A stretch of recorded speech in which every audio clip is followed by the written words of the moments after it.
ಆನೆ ಮರಿಯನ್ನ ಅಟ್ಟಾಡಿಸಿ ಅನಾಗರಿಕರ ರೀತಿ ವರ್ತನೆ ಮಾಡಿದ ಘಟನೆ ಡೆಂಕಣಿಕೋಟೆಯ ಮಾರಸಂದ್ರದಲ್ಲಿ ನಡೆದಿದೆ. ಜನ ವಿಕೃತಿಯನ್ನ ಮೆರೆದಿರೋದು ಆನೇಕಲ್ ಹಾಗೆ ತಮಿಳುನಾಡು ಗಡಿಯ ಮಾರಸಂದ್ರದಲ್ಲಿ. ತಾಯಿಯಿಂದ ಬೇರ್ಪಟ್ಟು ದಾರಿ ತಪ್ಪೋಗಿತ್ತು ಮರಿಯಾನೆ. ಅಲದಾಡಿ ಕಾಡಿನಿಂದ ನಾಡಿಗೆ ಬಂದಿತ್ತು ಆನೆ. ಮರಿಯಾನೆಯನ್ನ ಅಟ್ಟಾಡಿಸಿ ಅಲ್ಲಿದ್ದ ಸ್ಥಳೀಯರು ವಿಕೃತಿಯನ್ನ ಮೆರೆದಿದ್ದಾರೆ. ನಿಜಕ್ಕೂ ಬೇಸರವಾಗುತ್ತೆ. ದೊಣ್ಣೆಯಿಂದ ಹೊಡೆದು ಮರಿ ಆನೆ ಮೇಲೆ ದರ್ಪ ಮೆರೆದಿರುವ ದೃಶ್ಯವನ್ನು ಗಮನಿಸ್ತಾ ಇದ್ದೀರಾ. ಇನ್ನು ಅರಣ್ಯ ಇಲಾಖೆಗೂ ಕೂಡ ಕೆಲವರು ಅಲ್ಲೇ ಇದ್ದಂತಹ ಸ್ಥಳೀಯರು ಮಾಹಿತಿ ನೀಡಿದ್ದಾರೆ. ಸ್ಥಳಕ್ಕೆ ಬಂದು ಆನೆ ಮರಿಯನ್ನ ಅರಣ್ಯ ಅಧಿಕಾರಿಗಳು ಹಾಗೆ ಸಿಬ್ಬಂದಿ ವರ್ಗದವರು ರಕ್ಷಣೆ ಮಾಡಿದ್ದಾರೆ. ಕಾಡಾನೆ ಗುಂಪಿಗೆ ಮರಿ ಆನೆಯನ್ನ ಯಶಸ್ವಿಯಾಗಿ ಸೇರಿಸಿದ್ದಾರೆ.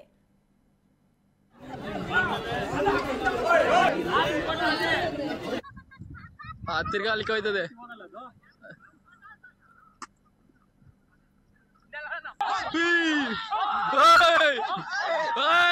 ಬದಲ